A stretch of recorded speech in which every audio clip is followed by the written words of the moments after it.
Welcome to the Get Published podcast, sponsored by Brodie Consulting Group.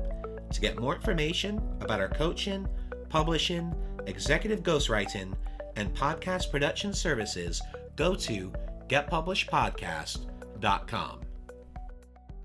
Welcome to the Get Published podcast. My name is Paul Brodie, and I am proud to serve as your host.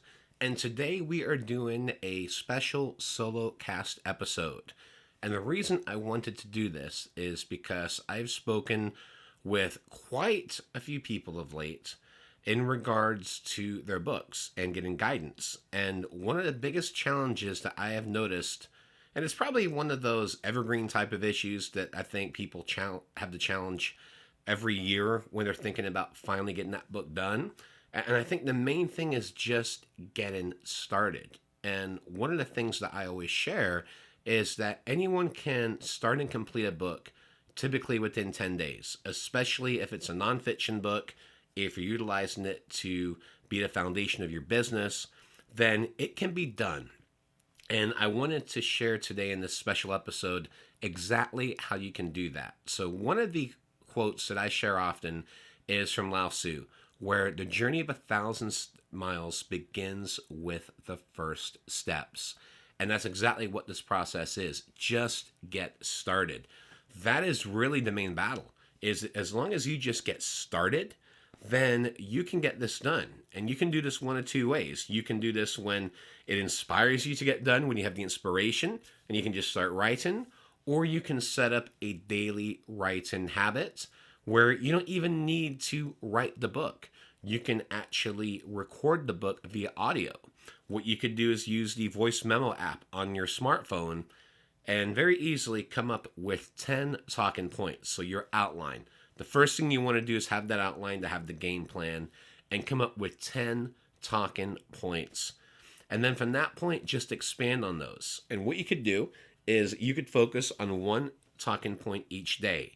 And if you prefer to write it, then write it. If you want to use a legal pad, do that. But what I recommend is typically utilize Google Docs or utilize Microsoft Word and just type in that first chapter. Now, if you don't want to do that, if you're busy, if you're on the go, and if you just don't like writing, then just use the voice memo app.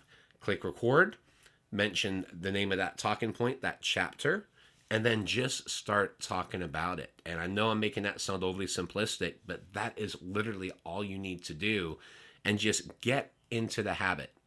And then what happens is you can utilize a transcription service like Otter.ai, which you can get a monthly plan for like $10 a month. That would cover everything that you need covered. And then all you need to do is take that file, upload it to Otter.ai, and then typically within an hour, maybe 2 hours tops, you're going to get a transcription of that file. Now, do I recommend that you edit that immediately? No, because what will happen is you will get stuck with doing the editing side. And the same thing if you're writing it, just move on to the next chapter. So day 1, focus on chapter 1. Day 2, focus on chapter 2, and so forth. Now, one of the questions that I get often is, what happens if I have writer's block? Very simple. Don't worry about sequential order. If you get writer's block, then throw that rule out. Now, is it better to do it sequentially? Yes, that's usually a better method to organize your thoughts. However, if you're dealing with writer's block, and I've had that struggle as well, and I'm someone who's published 19 best-selling books, so I understand the challenges with that. But what happens is, choose a chapter that you are the most excited about. So I'll just throw out a hypothetical. You're working on chapter 3, you're not feeling it, you're starting to struggle with getting the words together, then take a break from it.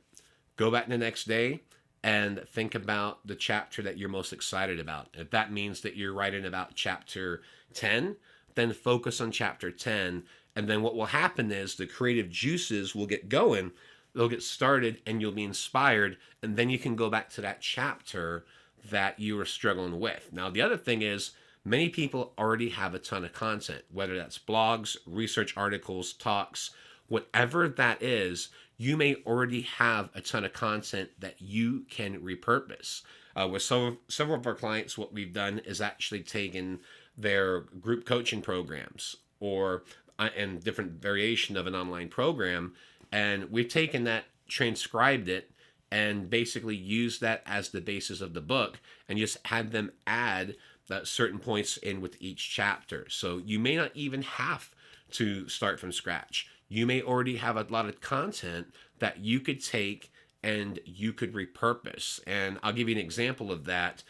I recently launched a book with Ray Brem, which was about Virtual Summits 101. And I was able to utilize a lot of info that I had from trainings, from webinars, from my other Virtual Summit book, which is Virtual Summit Secrets, and just take a lot of that content and add it. Because the thing is with summits, a lot of the information is the same in regards to doing that contact. But the thing is, there's always new information that comes in. So it's really going in there, updating it, finding out things that you want to adjust and make sure that it's current and it's relevant.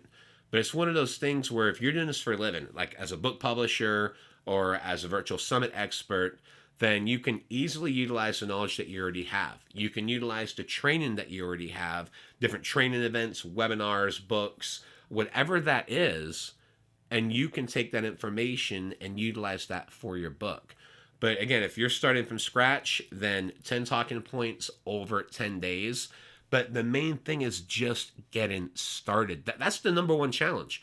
And that's what I tell anyone. The number one challenge is just getting started. And how do you do that? You open up a Word file, you get a legal pad, whatever method that you prefer, and you create 10 talking points for your book. And then each day you dedicate half an hour to an hour to cover that talking point. And what happens is you create a habit. As an example, I have this exercise streak where I'm approaching now 400 consecutive days of exercise on my stationary bike. Every day I cycle 10 miles no matter what. That is part of the daily habit. It's the same thing with writing. Just coming up with a 10-day habit where you can get this book done. And that's exactly why I wanted to record this episode and put it out, because I feel this is one of the biggest challenges that people don't realize is it's not about making things perfect, because done is better than perfect. Just get the book out there, but just start. Get those chapters done. And then once you have those 10 talking points, then once you have recorded each one of those, whether it's going to be a session in which you're going to speak everything out, or whether that's if you're writing out every chapter, whatever method that you're doing, get them done first and then worry about the editing. Get the 10 talking points done, get those chapters completed, and then when you finish that side of it, then go back into the editing, then go and clean it up. Now, if you're using transcription, is it going to be perfect? No. There's going to be a lot of common usage. You're going to hear lots of ahs and ums and so's, and that's fine. You can go in and clean those up. And you can do it one of two ways. You can either do it yourself or go on Fiverr or Upwork and find someone that specifically does transcript editing. I was able to find someone on Fiverr that did that, and she went in and cleaned up all those transcripts.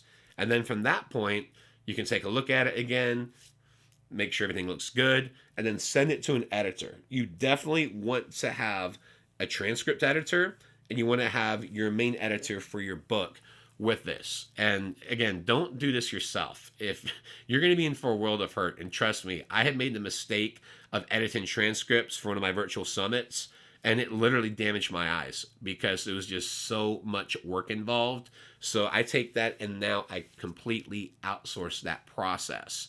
So just to be clear, if you are utilizing transcripts, then again, Otter.ai to get them transcribed for basically $10. Then from that point, find someone who edits transcripts. Find someone on Fiverr. Find someone on Upwork. And then from that point, once you have that done, go in, check it, and then send it to an editor. Find an editor, or of course, use a publishing company like mine, but find an editor that you know is going to get the job done. You do not want to self-edit no matter what, and especially if you're attempting to do transcription. So I wanted to share this episode today because if you have content, use it. If you have some great ideas, utilize them. But the main thing to begin this journey is to take the first steps. And if you do that, if you listen to this episode, you will realize that you can get your book completed within 10 days. You can. You can write a book within 10 days. A fiction book, if you utilize it for your business, sharing your story, sharing your journey, you can do this within the next 10 days. No excuses. The main thing is dedicating the time to do that. Now, if you have any questions about this, feel free to reach out. You can go to my website, get some more info. You can also just email me at Brodie@BrodieConsultingGroup.com. I am happy to answer any questions that you have, but the main thing is just get started, and you too can get that first book out within the next 10 days. And as always, as we wrap up each episode of the Get Published podcast, I wish you all the best in your author journey ahead. Thanks again for joining us today. To learn more about how to get your book published with a proven system that works, grab a free copy of my book at getpublishedpodcast.com.